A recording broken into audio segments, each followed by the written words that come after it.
విజయవంతం చేద్దాం మార్చి 13న జరిగే నిరుద్యోగ మార్చును. విజయవంతం చేద్దాం విజయవంతం చేద్దాం విజయవంతం చేద్దాం మార్చి 13న జరిగే నిరుద్యోగ మార్చును. విజయవంతం చేద్దాం విజయవంతం చేద్దాం. నిరుద్యోగుల ఐక్యత, వర్ధిల్లాలి నిరుద్యోగుల ఐక్యత. వర్ధిల్లాలి. కాంగ్రెస్ పార్టీ అధికారంలోకి వచ్చి 2.5 సంవత్సరాలు గడుస్తా ఉన్నా ఇప్పటికి కూడా ఒక్క జనరల్ నోటిఫికేషన్ వేయకపోగా కనీసం నిరుద్యోగుల సమస్యలు వినేటటువంటి పరిస్థితి కూడా తెలంగాణలో లేదు.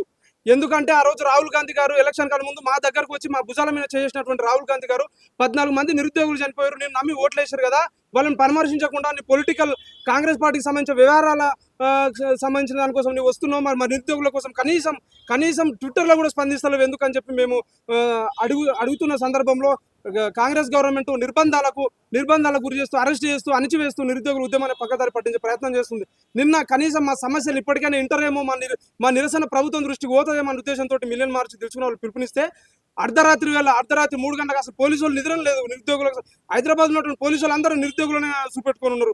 ఇళ్లకు, రూమ్లకు, హాస్టల్కి వచ్చి డోర్లు కొట్టి అరెస్ట్ చేసి నిర్బంధించి అణిచివేస్తున్నది కాంగ్రెస్ గవర్నమెంట్. ఈ సామాజిక అంటే తెలంగాణ ఉద్యమకారులు మేధావులు అనుకున్నటువంటి వీళ్ళు ప్రొఫెసర్ కోదండరామ్ సార్ కానీ, రియాజ్ సార్ కానీ, ఆకునూరు మురళి కానీ వీళ్ళందరూ కూడా ఒక్కరు కూడా నిరుద్యోగులకు సంబంధించిన ఇష్యూ పైన మాట్లాడతలేరు, స్పందిస్తలేరు. మరి ఆనాడు కాంగ్రెస్ పార్టీ అధికారం రాకముందు మా దగ్గరకు వచ్చి మాకు హామీలు ఇస్తే ఖచ్చితంగా మేము ఉంటాం, అండగా ఉంటాం అన్నోళ్ళు కూడా ఈ రోజు మా గురించి మాట్లాడట్లేదు.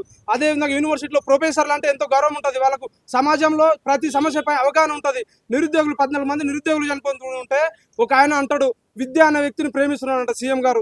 ఏం ప్రేమిస్తున్నాడు? 14 మందిని పొట్టన పెట్టుకున్నాడు. కనీసం మేము వినతి పత్రాలు ఇస్తే మా పోలీసులను పెట్టి రోడ్ల మీకు లాఠీచార్జ్ చేపిస్తున్నటువంటి వ్యక్తిని ఈ రోజు పొగుడుతా ఉన్నారు.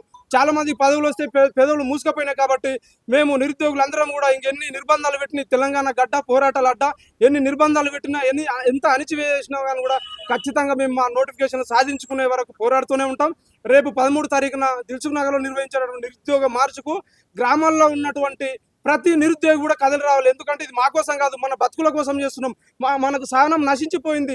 ఇంకెన్ని రోజులు కనీసం వాళ్ళు నోటిఫికేషన్ పలానా టైంకి ఇస్తామని కూడా చెప్పాలన్నటువంటి వ్యక్తులు నోటిఫికేషన్ ఇస్తారని చెప్పి మనకు ఓ నమ్మకం ఎట్లుంది? అట్లీస్ట్ వాళ్ళు చూడండి, జాబ్ క్యాలెండర్ రిలీజ్ 2 సంవత్సరాలు గడిచిపోయింది. జాబ్ క్యాలెండర్ గురించి ఒక్కరు మాట్లాడతలేరు, 2 లక్షల ఉద్యోగాల గురించి మాట్లాడతలేరు. అసలు నిరుద్యోగుల అంశాలే ఒక ఆయన అసలు చైర్మన్ మేనిఫెస్టోలో అన్ని 2 లక్షల ఉద్యోగాలు రాసినటువంటి శ్రీధర్ బాబు గారు కూడా ప్రైవేట్ ఉద్యోగాలు చేసుకోకుండా అని అంటారు. పిసిసి అధ్యక్షులు మహేష్ కుమార్ గౌడ్ కూడా 5 సంవత్సరాలకు సంబంధించి మేము 2 లక్షల ఉద్యోగాలు అన్నామని చెప్పి పచ్చి అబద్ధాలు చెప్తున్నాడు. మేము ఇంత బాధపడతా ఉంటే, ఇంతమంది నిరుద్యోగులు చనిపోతూ ఉంటే, రేవంత్ రెడ్డి గారు మొన్న నేను స్టాటిస్టిక్ ప్లేజర్ని వాళ్ళు బాధలు పడతా ఉంటే నాకు సంతోషం అనిపిస్తూ ఉంటారు అని మాట్లాడుతున్నాడు. ఇంకెవరికి చెప్పుకోవాలి? కాబట్టి దయచేసి నిరుద్యోగులారా, మనం పోరాడితేనే మనకు నోటిఫికేషన్లు వస్తాయి, లేకపోతే నోటిఫికేషన్ రావు. అదేవిధంగా పోలీసు అన్నలో కూడా నేను చెప్తా ఉన్నా, మీ కుటుంబాల్లో కూడా పిల్లలు ఉంటారు, ప్రిపరేషన్ అయ్యే వాళ్ళు పిల్లలు ఉంటారు, వాళ్ళకు కూడా ఉద్యోగాలు రావాలి కదా. వాళ్ళకు ఉద్యోగాలు కావాలంటే మేము పోరాడలే కదా, పోరాడితేనే కదా నోటిఫికేషన్లు వస్తాయి. మీరు ఎందుకు ఏమనంటే మా పై అధికారులు చెప్పిన అంటారు, పై అధికారులు ఎవరు ఉంటారు? ఆంధ్రలో ఉన్నారా? మీరే కదా. మీరు అందరు కలిసి మాకు సహకరిస్తేనే కదా మేము పోరాడతాము. అసలు పోలీసు వాళ్ళకి మాకు పంచాదింది మా సమస్య. కనీసం వినతి పత్రాలు కూడా వాళ్ళు తీసుకుంటలేరు కాబట్టి నిరుద్యోగులు చనిపోతూ ఉన్నారు. ఏం చేయాలి? అసలు నోటిఫికేషన్లు వస్తాయా రావా అని చెప్పి వాళ్ళు బాధపడతా ఉన్నారు. మా సమస్య వాళ్ళ దృష్టికి పోయి నోటిఫికేషన్లు వేస్తారేమో అనే ఉద్దేశంతో రోడ్ల మీదకి వస్తే ఒక ఆయన బీజేపీ అంటాడు, ఒక ఆయన టీఆర్ఎస్ అంటాడు, ఇంకో ఆయన చదువురాదు అంటారు, కొందరు అయితే ఇష్టం ఉన్నట్లు మాట్లాడుతూ ఉన్నారు. అదే మేమే కదా మీ వెనకాల తిరిగి మీ కాంగ్రెస్ పార్టీ కోసం బుక్కులు నోటిఫికేషన్ పక్కకు పెట్టి మేము ప్రచారం చేసినాం కదా కాంగ్రెస్ పార్టీకి. ఏ విధంగా ఎట్లా అంటారు? మీరు నోటిఫికేషన్ ఇస్తున్నట్టు మేము కనిపిస్తాం ఎవరమన్నా? కాబట్టి నిరుద్యోగులారా, మీరందరూ కూడా అర్థం చేసుకోండి. మార్చి 13 నిర్వహించేటటువంటి నిరుద్యోగ మార్చుకు మీరందరూ కదిలితేనే కర్ణాటక దెబ్బకి 50,000 ఉద్యోగాలు వేసిండ్రు. మనకెందుకు నోటిఫికేషన్లు? మనమందరం నాకు తెలిసి రేపటి నుంచి అరెస్టులు చేస్తారు.